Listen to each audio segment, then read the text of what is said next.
Ανοσολογιότατε, Πάτερ Μιχαήλ, Ερήσιμολογιότατε, Πάτερ Γιώργη, αξιότιμοι κυρίες και κύριοι, στο νοητό στερέωμα του πνευματικού κόσμου και της Εκκλησίας ακτινοβολούν τρία φωτεινά μετέωρα που καταβγάζουν ανά τους αιώνας τον ελληνισμό αλλά και την οικουμένη ολόκληρη. Είναι οι Άγιοι Τρεις Ιεράρχες μας, τα μεγαλοπρεπή αναστήματα της Εκκλησίας, η δόξα του ελληνοχριστιανικού μας πολιτισμού. Όταν μιλάει κανείς για αυτούς, έχει αντίπαλο το χρόνο. Νιώθει την ασφυξία του όσο και αν διαθέσει για την αξιολόγησή τους. Έτσι λοιπόν στα χρονικά όρια μιας ομιλίας δεν ξέρει κανείς σε ποιον να δώσει την πρώτη θέση και τι να πρωτοπεί.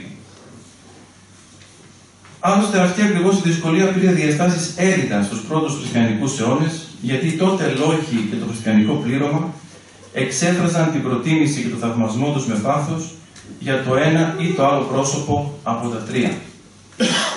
Τη διαμάχη έλυσε μόλις τον 11ο αιώνα ο λογιότατος και ελληνομαθέστατος Ιωάννης ο Μαυρόπους, που κατέταξε και τους τρεις Αγίους στο ίδιο αξιολογικό επίπεδο και καθιέρωσε τον κοινό εορτασμό τους στις 30 Ιανουαρίου.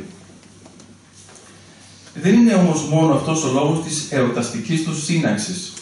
Οι μεγαλώνυμοι τρεις ιεράρχες τιμήθηκαν εξαίρετα με το βαρύτιμο προσωνύμιο των Αγίων των Γραμμάτων, ένας τίτλος που δεν τους προσδόθηκε απλά τιμητικά, αλλά και τον κατέκτησαν δικαίως μέσα από την ενδελεχή τους εντρίκηση στα ελληνικά γράμματα και με τους διαπρεπέστατους πνευματικούς τους αγώνες.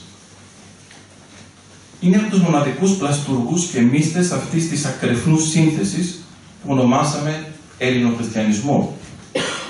Και γι' αυτό πραγματικά θα άξιζε να ψηλαφίσουμε με ιερό δέος τη ρωμαλαία και διεισδυτική σκέψη τους, αποκωδικοποιώντας τα λόγια και τη ζωή τους σε σχέση με τα αγιασμένα ελληνικά γράμματα, όπως τα ονόμαζε ο Φώτης Κόντογλου. Το αποκαλυπτικό ύψιστο βίωμα της πίστης μας το γεύτηκαν σε όλη του τη διάσταση και την πληρότητα. Και όπως όλοι γνωρίζουμε, πρόκειται για ένα βίωμα απερίφραστου βάθους, πρόκειται για ένα αληθινό, θαυμαστό μυστήριο. Ο απερινόητος Θεός συγκαταβαίνει ώστε να οικειωθούμε εμείς την ακτινοβόλο χάρη Του και να επιτύχουμε τη μέθεξη της κατ' ουσίαν αμεθέκτου θεότητός Του.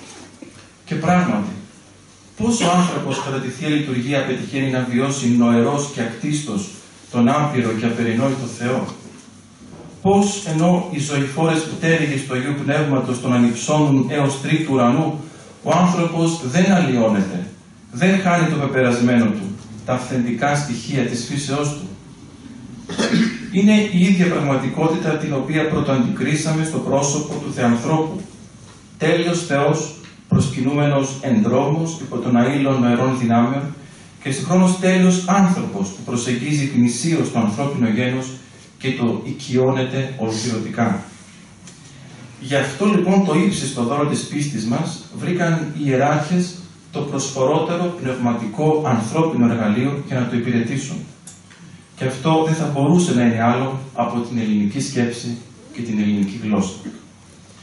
Αφενός καταρτιζόμενοι με έρευνα και σπουδή και ασκούμενοι στον εν Χριστώ αγώνα βίωσαν τα ύψιστα νοήματα του Ευαγγελικού Λόγου, αλλά και μέσα από το σχήμα του ελληνικού φιλοσοφικού λόγου διακόνησαν το πνεύμα της αληθείας.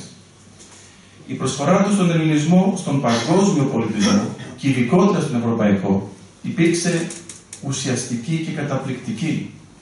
Εκείνοι πρώτοι με διάκριση και πληρότητα συνετέλεσαν στη σύζευξη του ελληνικού πνεύματος και της εν Χριστώ αποκάλυψης. Αφετέρου, τρεις μέγιστοι αυτοί άντρες επορεύθησαν τη στενή και τεθλιμμένη οδό της εν Χριστώ ζωής. Απομονώθηκαν, ασκήθηκαν, μαθήτευσαν, εντρίφησαν στα βάθη του πνεύματος. Όντας φορείς των δύο αυτών υψίστων αξιών της ανθρωπότητας, δηλαδή του αποκεκαλυμμένου Ευαγγελικού Λόγου και του φιλόσοφου ελληνικού νου, διεπίστωσαν ότι αυτά είναι ομοιογενή, καθώς και τα μόνα δυνάμενα να εναρμονιστούν απολύτως και ακολύτως. Έτσι μεν η ελληνική σοφία έλαβε κίνητρο και όθηση προς τις ύψιστες ανατάσκεις και κατακτήσεις. Η δε εν Χριστώ εμπειρία της λυτρώσεως και θεώσεως, αδύνατον βέβαια να περιγραφεί, υπηρετήθηκε όμως άριστα, με αποτέλεσμα να ασφαλιστεί, να περιχαρακωθεί από όποια εκτροπή, νοθεία, παραφθορά, αίρεση.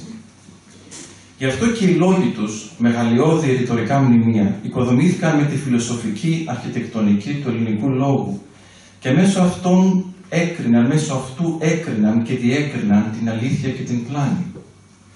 Θα μπορούσαμε να πούμε ότι και μέχρι σήμερα το εργαλείο του ελληνικού λόγου είναι το απαράμιλο, το διαβιέστερο μέσο με το οποίο οι Ορθόδοξοι Χριστιανοί μπορούμε να διελέγχουμε τις πλάνες των αιρέσεων και των λοιπών θρησκειών και έτσι να ορθοτομούμε στην πίστη μας.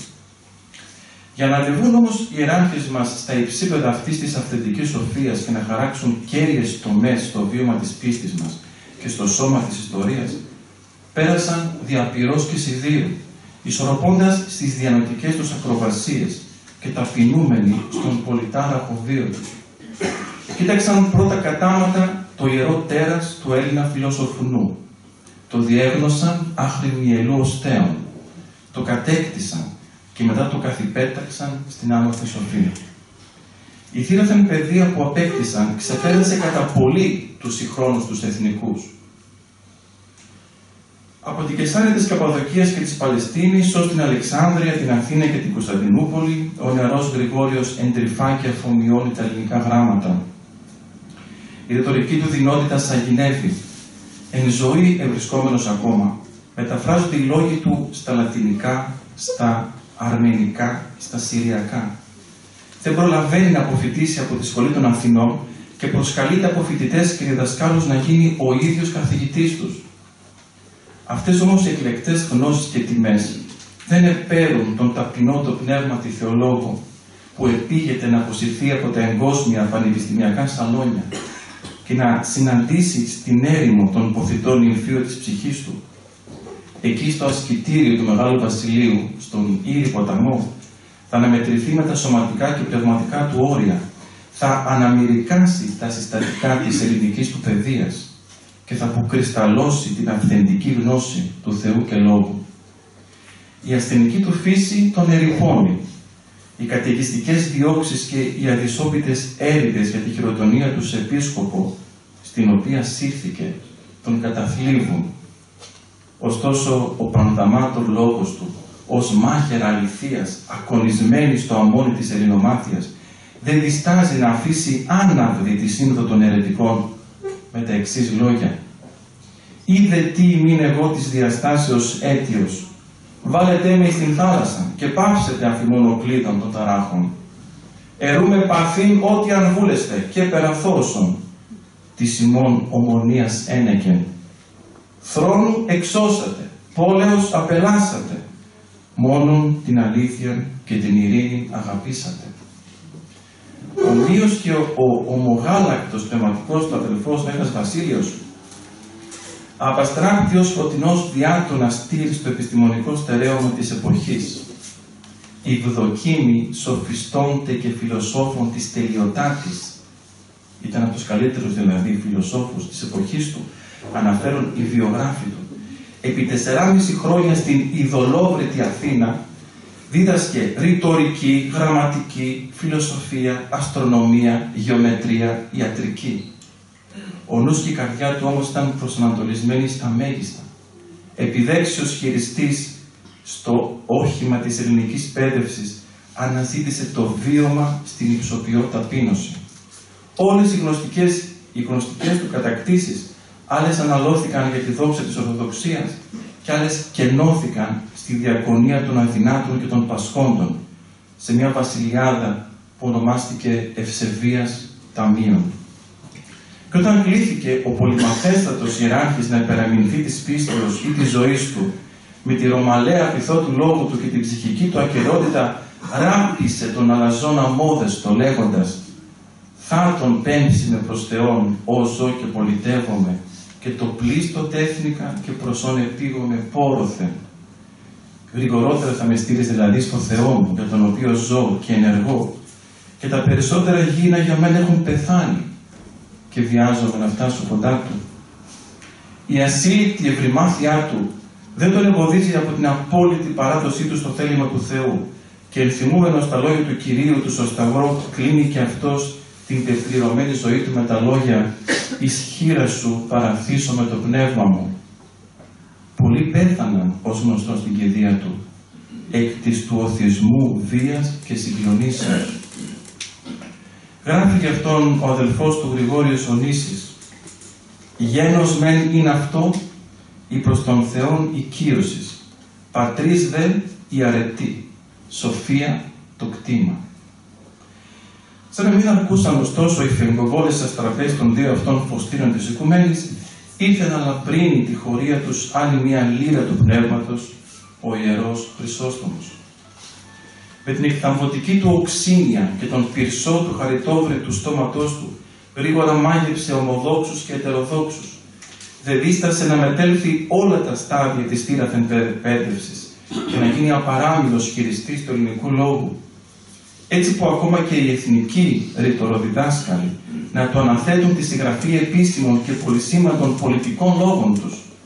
Ο ειδωλολάτρης διδάσκαλός του Λιβάνιος ήταν έτοιμος να του εμπιστευτεί την ηγεσία της σχολής της Αντιοχίας ως αδιαφιλονίκητο διάδοχό του με τα εξής λόγια: «Εις τον Ιωάννη, εάν μη οι χριστιανοί εσύλουν αυτόν». Αν δεν τον άρπαζαν οι χριστιανοί, θα τον έκανα διάδοχό μου. Και όμως ήρθε και για αυτόν η ώρα του μαρτυρίου, η εμπειρική εφαρμογή του αδυσόπιτου αποστολικού κανόνα, πάντες οι θέλοντες ευσεβώς συν εν Χριστώ Ιησού διοχθήσονται. Αυτοί που τον αλείψωναν, τον απέπευσαν. Αυτοί που ξεδιψούσαν από τον μελήρητο ποταμό της σοφίας του, τον πίκραν. Ίσως γιατί με τα ίδια τους τα όπλα τους κατατρόπωσε. Καταδικάστηκε με 47 κατηγορίες. Εξορίστηκε 2 φορές για να πεθάνει ρακέντητος ερημίτης στην Κουκουσό, αυτός ο Θεοφόρος ουρανομίστης, ψελίζοντας το «Δόξε το Θεό πάντων ένεκεν». Και έρχονται σήμερα, δυστυχώς, 16 αιώνες μετά, κάποιοι επίδοξοι απόγονοι του Ιουλιανού και αμφισβητούν την ελληνικότητα αυτών των Αγίων Πατέρων. Τους αποκαλούν φωτοσβέστες του ελληνισμού, προσκολλημένους στο άρμα της εβραιοχριστιανικής αίρεσης, που ήρθαν δήθεν και αποκαθήλωσαν συλλήβδιν τους αυθεντικούς φιλοσόφους της Αθήνας και αλωτρίωσαν γενετικά την ελληνική μας συνείδηση. Έστω και αν είναι προφανείς οι αδιέξοδες και εμπαθείς σκοφαντίες αυτών των ολίγων, δεν κατανοούν ότι τελικά παραβαίνουν ως διάδοχοι του παραβάτη τη δική τους ελληνοχριστιανική ταυτότητα, όπως αυτή πλάστηκε και σημώθηκε μέσα στον ρούμ της ιστορίας. Γιατί αντιχριστιανισμός σημαίνει για μας και αντιελληνισμός, όπως ελληνολατρεία σημαίνει απάρνηση της δυτής μας κληρονομιάς και ασέβεια προς την εθνική μας παράδοση. Κι αν όμως ο βίος των λαμπρών ιεραρχών ξεχάστηκε ή αγνοείται επιμελώς από κάποιους, η φωτοφόρος δάδα των λόγων τους θα διαμηνύει στους αιώνας την αληθινή και σωτήρια τομή που επιχείρησαν στη σύνθεση του ελληνοχριστιανικού μας πολιτισμού. Η πιο αποκαλυπτική μαρτυρία για την αδιάψευστη ελληνικότητά τους έρχεται από έναν πολέμιό τους εθνικό, τον Πορφύριο, που στο λόγο του κατά χριστιανών ομολογεί απερίφραστα: «Οι χριστιανοί θεολόγοι ελληνίζουσι». Και πώς θα μπορούσε άλλωστε να θεωρηθούν αθέλληνες, όταν ο Μέγας Βασίλειος και ο Γρηγόριος μαζί σπούδασαν και δίδαξαν στην Ακαδημία του Πλάτωνα? Όχι μόνο σιωπούν όμως περί αυτού οι αρχαιολάτρες, αλλά και τους κατηγορούν ότι αυτοί συνετέλεσαν αργότερα στο κλείσιμο της Ακαδημίας επί Ιουστινιανού. Ξεχνούν βέβαια ή αποκρύπτουν ότι οι 7 τελευταίοι φιλόσοφοι που δίδαξαν στην Ακαδημία ήταν μη Έλληνες, οι οποίοι μετά το κλείσιμο της σχολής προσέτρεξαν στην αυλή του Πέρση βασιλιά αναζητώντας νέα κοιτάσματα σοφίας να ξεδιψάσουν πέραν της αρχαιοελληνικής. Απογοητευμένοι όμως επέστρεψαν πίσω και διάβαζαν τα συγγράμματα των Ελλήνων πατέρων με την αποκλειστική επιθυμία να πεθάνουν εντός των συνόρων του Βυζαντινού κράτους. Ποιος λοιπόν θα μπορούσε καλύτερα από τους ιεράρχες μας να χαράξει τις κοινές και διαχωριστικές γραμμές μεταξύ του κτιστού και του ακτίστου λόγου? Ο Στεφάνδρο Βασίλειος στο λόγο του προς νέους, όπως σαν εξ ελληνικών ωφελήν των λόγων, σημειώνει: τις έξοδοι τούτης προτελεσθέντες, την ικάφτα των ιερών και απορρίτων επακουσόμεθα παιδευμάτων, δηλαδή, αφού προετοιμαστούμε με τους εξωτερικούς διδασκάλους μας, δηλαδή την ελληνική παιδεία, τότε θα γίνουμε και καλοί ακροατές των ιερών και απορρίτων πνευματικών ηλιθιών. Και πιο μετά, όπως συνηθίζουμε να κοιτάμε τον ήλιο μέσα από τον κατοπτρισμό του στο νερό, έτσι και εμείς θα ακολουθούμε τις θείες αλήθειες μέσα από τον καθρέφτη του ελληνικού λόγου. Κι αλλού, κατά πάσαν δύο των μελίτων την εικόνα των λόγων ημίν μεθεκταίων. Όσον επιτήριον πως την εργασία λαβούσε, το λοιπόν χέρι να φύκαν. Όπως οι μέλισσες παίρνουν το καλύτερο από το λουλούδι και το άνθος, το περιττό και το επιζήμιο το αφήνουν. Έτσι κι εμείς αυτό πρέπει να πάρουμε από τον ελληνικό λόγο. Όχι απλά παραδέχεται την θύρα Θεσσοφία, αλλά και την προτείνει στους μαθητές του λέγοντας και ποιητές και λογοποιείς και ρήτωση ομιλητέων, να συναναφέρεστε δηλαδή με αυτούς. Όθεν αν μέλη προς την της ψυχής επιμέλειαν ωφέλεια της έσεστε, αν πρόκειται να ωφεληθεί η ψυχή σας. Ο Άγιος Γρηγόριος έπειτα, ενοχλούμενος προφανώς από τις συκοφαντικές φήμες εναντίον τους, ότι δήθεν περιθωριοποιούν τα ελληνικά γράμματα, σπέβδει με τον απερίτμητον λόγο του να αποκαταστήσει. Ούκου να τιμαστέων την πέδευση, γράφει, που την χαρακτηρίζει και λέει, πρώτον των παροιμήν αγαθών την έξωθεν πέδευση, ή πολύ χριστιανή διαπτύωση, ως επίβουλον και σφαλεράν και Θεού πόρο βάλουσαν, κακός ειδότες. Κατηγορεί αυτούς δηλαδή που απορρίπτουν την ελληνική σοφία και δεν παίρνουν από αυτή τα κατάλληλα στοιχεία. Σε ένα από τα έξοχα ποίηματά του, θα αναφερθούμε λίγο μετά, ορίζει σαφέστατα την οργανική σχέση μεταξύ ελληνικής και χριστιανικής φιλοσοφίας με τους εξής στίχους. «Υπηρετήστε τάξον ως έστι πρέπον, των αληθών δογμάτων παρησία», δηλαδή να ορίσεις την ελληνική σοφία ως υπηρέτρια, όπως είναι σωστό, στη διακήρυξη της αλήθειας των γραφών. Στον επικείδιο που εκφώνησε στην εκδημία του Χαλκέντερου Έλληνος φιλοσόφου Οριγένη, είπε τα εξής. «Δίδασκε», είπε ο Οριγένης, «την λογική και τη διαλεκτική, ή να ορθώς σκέπτονται. Δίδασκε τους Έλληνας ποιητάς και φιλοσόφους, ή να φωτίζει το πνεύμα και υψώνει δια των υπεραληθείας ερευνών αυτών, και έπειτα εισήγαγε στην μελέτη των θείων γραφών, ή να γνωρίσωση την πλήρη αλήθεια».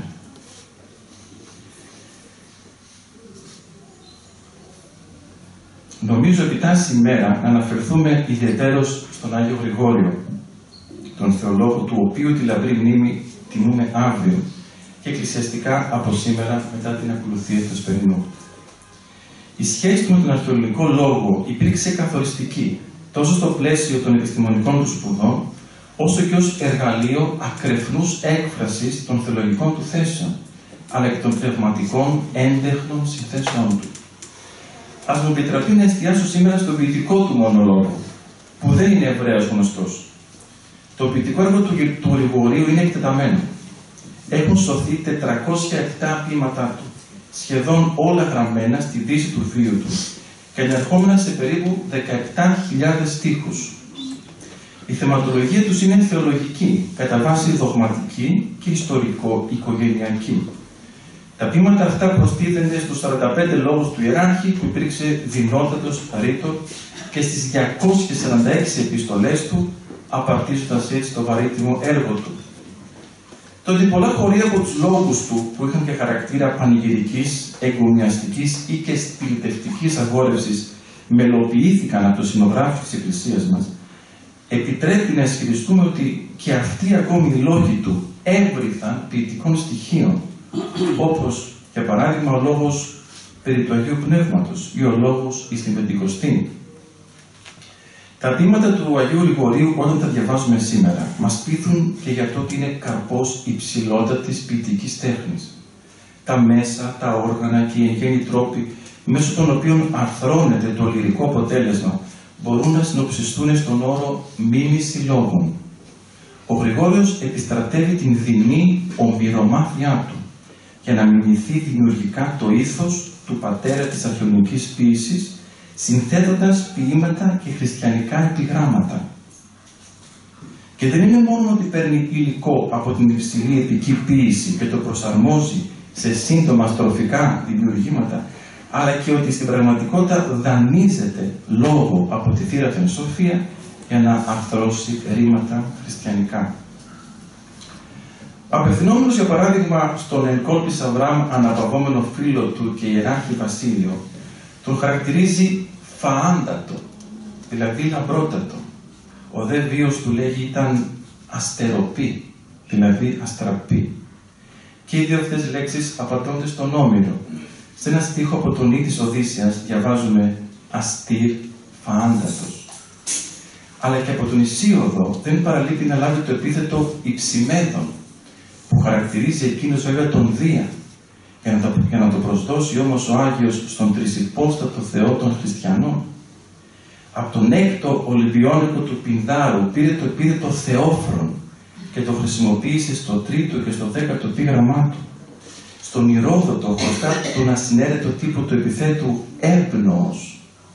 Επίσης στον Ηρόδοτο αλλά και στον μέγιστο επιγραμματοποιό Καλίμαχο οφείλει την ποιητική λέξη άισμα, που θα πει άσμα.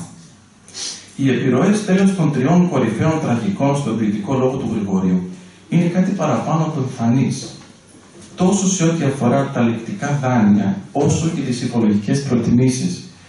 Ας αναφερθούμε επί παραδείγματι μόνο στο Σοφοκλή, για το επίθετο πολύσχιστος που χρησιμοποιεί ο Γρηγόριος στον τελευταίο στίχο του 7ου επιγράμματός του. Γράφει «Έρμα πολυσχίστου νυν πλέον ατρεκείς». Το επίθετο αυτό κανονικά σήμαινε οδούς που διακλαδίζονταν σε μικρότερα δρομάκια, δηλαδή σε ατραπούς. Έτσι το χρησιμοποιεί και ο Σοφοκλής στον Ιδίπποδα Επικολωνό. Ο Γρηγόριος παίρνει την εικόνα της οδού με τις ατραπούς που έχει και μιλάει για την ατρέκεια, δηλαδή για την αλήθεια, που κινδυνεύει από τις δικαστικές διδασκαλίες των οπαδών του αιρεσιάρχη Αρίου και σχίζεται έτσι σε πολλές ατραπούς. Σχετικά με την ποιητική δράση του Γρηγορίου, ας υπογραμμίσουμε και το εξής. Δεδομένου ότι τα επιγράμματά του για το Μέγα Βασίλειο γραφτήκαν μετά την 1η Ιανουαρίου του 379, ημερομηνία θανάτου του κορυφαίου ιεράρχη, και δεδομένου ότι δείγματα έμετρων επιγραμμάτων χρονολογούνται από τον 8ο π.Χ. αιώνα, ο ποιητής έρχεται να καταρχιαστεί με ένα είδος ποιητικό αρχαιότατο, που έχει στις μέρες του ιστορία περίπου 12 αιώνων. Και η εξαιρετική του γλωσσική δυνότητα, μπροστά στην οποία αποκαλύπτονται πολλοί σύγχρονοι και νεότεροι μελετητές, καταδεικνύεται και από το εξής. Το κείμενο του πολλών ποιημάτων του και όλων των επιγραμμάτων του δεν είναι πρωτότυπο, αλλά μετάφρασμα. Δηλαδή, από την ελληνική γλώσσα της εποχής του, στην οποία συνέθετε μέσα του το πρωτότυπο, μετέφρασε στην ελληνική γλώσσα του Ομήρου αυτά που είχε συνθέσει και τα οποία διαβάζουμε εμείς σήμερα. Το εγχείρημα αυτό είναι μεν παράτολμο, συνιστά όμως κορυφαία ποιητική πράξη και θα λέγαμε με σημερινούς όρους μοντέρνα. Έτσι το αφανές πρωτότυπο των επιγραμμάτων, το οποίο υπήρξε ζωντανό μόνο μέσα στο νου του Αγίου Γρηγορίου, του θεολόγου, και που δεν θα το δούμε ποτέ, ήταν η μήτρα μέσα στην οποία κυοφορήθηκε η πιο αυθεντική μορφή ενδογλωσσικής μετάφρασης, από τη σύγχρονη του ποιητή γλώσσα σε μια αρχαιότατη μορφή της, όπου ο μεταφραστής δεν είναι άλλος από τον ίδιο του συγγραφέα. Επέλεξα να παραθέσω ένα από τα ποίηματά του, με τίτλο «Δέησης προς τον Χριστό». Θα με επιτρέψετε όμως να διαβάσω στη γλώσσα του πρωτοτύπου και μετά στη μετάφραση. «Επιστάτα, κλείδων με δεινός αμφέπη, τον σόλ μαθητή, εξέγειρε πριν θάνο, μόνον κέλευσον και ζάλιτε θνίξετε. Τολμώ φράσε τι, Χριστέ, μη πίεζέ με, μη δε σβέσεις με το βάρη των θλίψεων. Πολλούς έχεις γάρει και κακοτέρουσε μου, ούσι λέει σας. Μη με κρίνεις αξίως, και νου δε του ταλάντου το πλέον. Μιας της ίση φόρτων ημέρας μόνης, τίνη προσέλθω της κακής βαρούμενος. Μια τρικυμία, Κύριε, τρομερή ταράζει το μαθητή σου. Ξύπνησε προτού χαθώ. Η εντολή σου αρκεί τα κύματα να πέσουν. Τολμώ ένα ψέλισμα, Χριστέ. Μη με πιέζεις, μη με αφανίσεις με τον θλίψον το φορτίο. Δεν είναι λίγοι και χειρότεροι από μένα αυτοί που τους φλαχνίστηκες. Μη με επικρίνεις όσο αξίζω. Σε παρακαλώ, ελάφρυνε από τη ζυγαριά το περισσότερο. Το φόρτωμα και μιας μονάχα μέρας, ποιος το αντέχει? Σε ποιον να τρέξω να σωθώ που οι πίκρες με βαραίνουν? Όσο και τον Ιερό Χρυσόστομο που βρίσκεται στο στόχαστρο των Ελληνιστών, οποιαδήποτε κεραία του λόγου του είναι αποκαλυπτική της άκρας συλλήψεως της αλήθειας και δηλωτική της ακέραιας διάκρισής του, κήρυκας της διάζευξης από τα ειδωλολατρικά αρχαιοελληνικά κατεστημένα και συγχρόνως έμπρακτος εκφραστής της σύζευξης ελληνικού και θείου λόγου. Απορρίπτει ξεκάθαρα όσον εις δαίμονας φέρει, ό,τι οδηγεί δηλαδή στην ειδωλολατρία, και εκθέτει την ανυπεράσπιστη προχριστιανική σοφία, συγκρίνοντάς την με την αποκεκαλυμμένη αλήθεια, γράφει. «Η μεν έξωθεν πέδευσης και νες τους ακροατάς αποπέμπει χερσί. Είδε του πνεύματος χάρη δια μικρών ρημάτων, πάση της προσέχουση φιλοσοφίαν εντίθηση». Όσοι εγκύτητα αισθάνεται με τον ελληνικό σπερματικό λόγο, τόσο πεχθάνεται τις ηθικές και διανοητικές παρεκτροπές των αρχαίων. Γράφει. Τι омφισή να είναι εχθριώσει και Έλληνες, μισήν μεν ουκ εκείνους, αλλά την πονηράν πράξη, την διεφθαρμένη γνώμη. Έτσι αυτή η διακριτική απόρριψη γίνεται συγχρόνως και προτροπή για μια εκλεκτική και αρετοκεντρική χρήση των ελληνικών γραμμάτων. Γράφει. Προς πιστόν πατέρα επιστολή, ή των λόγων σπουδή της από τον τρόπον επιοικίας δείτε, είδε των τρόπον επιοικία ουκέτη της από λόγων προσθήκης. Σοφροσύνη μεγάλη και χωρίς της παιδεύσεως ταύτης κατορθώσε ένι, λόγων δε δύναμη, χωρίς τρόπον Χριστών, ουδείς αν προσλάβει ποτέ. Συνοπτικά, δηλαδή δεν μπορείς να πετύχεις την επαφή την πνευματική με τον Θεό σου, αυτός είναι ο πρώτος στόχος. Δεν μπορείς να χρησιμοποιήσεις σωστά το λόγο του αρχαιολογικό, αν προηγουμένως δεν έχεις εσωτερικά επικοινωνήσει με τον Θεό σου. Απευθυνόμενος ο Χρυσόστομος σε ένα ακροατήριο ως επιτοπλίστων εθνικοτραφές, κάνει πολύ συχνές αναφορές σε φιλοσοφικές ρίσεις των αρχαίων. Σκοπός του δεν είναι η εξομοίωση ή η ταύτισή τους με τη χριστιανική διδασκαλία. Απλά επιδιώκει με την αμίμητη δυνότητα του ρήτορα και το γνωστικό του πλουραλισμό να κεντρήσει το ενδιαφέρον του κοινού του, στηριζόμενος και εκμεταλλευόμενος έννοιες της θύραθεν σοφίας. Έτσι μπορεί να λέει ότι ο Απόστολος Πέτρος, ο αγράμματος ψαράς της Ιουδαίας, υπήρξε φιλοσοφικότερος του Πλάτωνα, αλλά και για να τηρηθεί η δέουσα ισορροπία γράφει μετά «Πλάτων μεν γράφησι ότι αγαθός είναι ο τόδε το πάνσις της άμενος και ότι αγαθό ουδενή περί ουδενός εν γίνεται φθόνος». Δηλαδή, ο Πλάτων μας λέει ότι ο δημιουργός του παντός κατέχεται από αγαθότητα και κανένας αγαθός άνθρωπος, πόσο μάλλον ο Θεός, δεν είναι δυνατόν να τρέφει μέσα του φθόνο. Η ευαίσθητη καρδιά του ιεράρχη λοιπόν δεν πνέει τα μένια έναντι των Ελλήνων όπως συκοφαντικά του καταλογίζουν. Αντίθετα, με σπουδή και ταπεινότητα ενσκύπτει στην διεισδυτική σκέψη τους και ελέγχει με καρδιακό πόνο τις πλάνες τους. Δεν τους αποθεί, αλλά προσπαθεί θεραπευτικά να τους προσλάβει. Φτάνει μάλιστα στο σημείο σε έναν παροξισμό αγάπης και καταλλαγής για αυτούς να αναλάβει ως πειμενάρχης των χριστιανών την ευθύνη για τα τοπήματά τους και να πει «Ημείς χάρες μεν έτη, ημείς του μένειν αυτούς επί της πλάνης». Κι όμως, μολονότι χάραξε εν αληθεία αυτή τη χρυσή τομή, η Αγία Ψυχή του από τους ουρανούς πλέον βλέπει και ακούει να του καταμαρτυρούνε μύρια όσα ανιστόρητα και βέβυλλα. Βέλη δηλητηριώδη που εκπορεύονται από τους σύγχρονους νεοειδωλολάτρες, ανθρώπους που ποτέ δεν θέλησαν να τίνουν ευήκον ους, στις αποκαλυπτικές αλήθειες του Ευαγγελίου. Είναι πράγματι λυπηρό να συναντάς σήμερα τέτοιες τάσεις πνευματικής αυτοκτονίας του νεοέλληνα, που στην ουσία συνεπάγονται και εθνικό ευτελισμό και μειοδοσία, διότι ο αρχαίος Έλληνας, και αυτή ακριβώς είναι η φιλοσοφική του ευφυΐα, γνώριζε και τελικά αποδοκίμασε την ανεπάρκεια της ιδωλολατρικής θεολογίας του.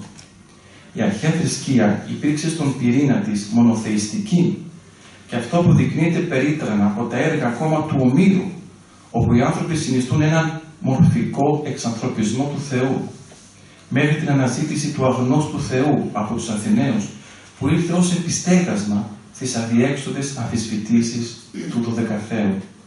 Οι ίδιοι αρχαίοι φιλόσοφοι υπήρξαν ασυμβίβαστοι με την ανθρωποπάθεια των Ολύμπιων θεών τους και διαρκώς ανίχνευαν πίσω από τη μοίρα των ανθρώπων τη βούληση του Θεού. Με αποκορύφωμα τους τρεις τραγικούς, το ιδωλολατρικό κατεστημένο κλονίζεται και ο σπερματικός λόγος αναζητάει πηγόντως τη διάδοχη κατάσταση, όπου κάποιος κήρυκας της αληθείας θα εμφυσίσει πνεύμα στη σάρκινη υπόστασή του. Πριν λοιπόν τον Απόστολο των Εθνών, ακούμε τον Εσχύλο να αναρωτάται στους χωηφόρους: «Τι γαλήτρον πεσόντος αίματος παιδί?» Ποιο δηλαδή λύτρο υπάρχει για το αίμα που χύθηκε στη γη? Και στον Προμηθέα Δεσμότη ο Ερμής του λέει να μην περιμένει σωτηρία πριν αν Θεόν της διάδοχος των σών πόνων φανεί.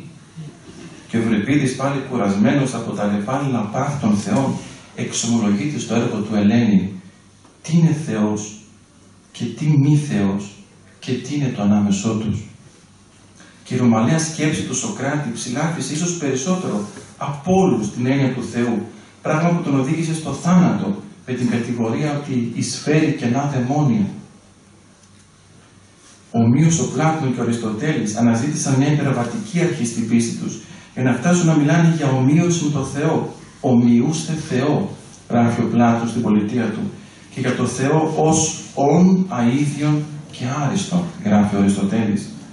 Αλλά βέβαια αυτοί οι φιλόσοφοι είναι απόβλητοι για τους αρχαιολάτρες ή προσπαθούν τεχνιέντως να απομονώσουν τη φιλοσοφική σκέψη τους από την όλη θρησκευτική τους συνείδηση. Έτσι εξηγείται και το γεγονός ότι οι Βυζαντινοί λόγοι και κληρικοί εγκολπώθηκαν και καλλιέργησαν τη θύρα σοφία των αρχαίων, γιατί ακριβώς βρήκαν πολύτιμα ψήγματα αληθείας στο σπερματικό λόγο τους. Ψήγματα που απετέλεσαν το συνεκτικό κρίκο με τον λόγο της Αποκάλυψης. Ο Παπαρηγόπουλος αναφέρει ότι η ελληνική φιλοσοφία συνοκιώθη, συσχετίστηκε εκ πρώτης αφετηρίας μετά του νέου θρησκεύματος. Και αυτό βέβαια επιτεύχθηκε με την ορθή χρήση της ελληνικής φιλοσοφίας από την Ορθόδοξη Εκκλησία, όπου ορθή χρήση σήμαινε αποδοχή και εντρύφηση στη θεολογούσα αρχαιολογική σκέψη, αλλά σε καμιά περίπτωση υποταγή στο πρόσλημα. Είναι αξιοθαύμαστη η τήρηση αυτής της ισορροπίας εκ μέρους των πατέρων και μάλιστα των ιεραρχών μας, που με ιδιαίτερη σπουδή και διάκριση εκχριστιάνισαν τον ελληνισμό, διασώζοντάς τον και διευρύνοντας τους ορίζοντές του. Ο ελληνισμός, που στα πρωτοβυζαντινά χρόνια έχει περιπέσει σε κατάσταση διαλύσεως, χρειάζεται την ζίδωρη πνοή του χριστιανισμού για να αναβιώσει και να επαναπροσδιοριστεί. Έτσι η υπερφυσική τελειότητα των χριστιανικών δογμάτων από τη μια και ο κορεσμός της ιδωλολατρικής ανεπάρκειας από την άλλη απετέλεσαν το πλέον έφορο έδαφος για τη σπορά και την άνθηση του ελληνοχριστιανισμού.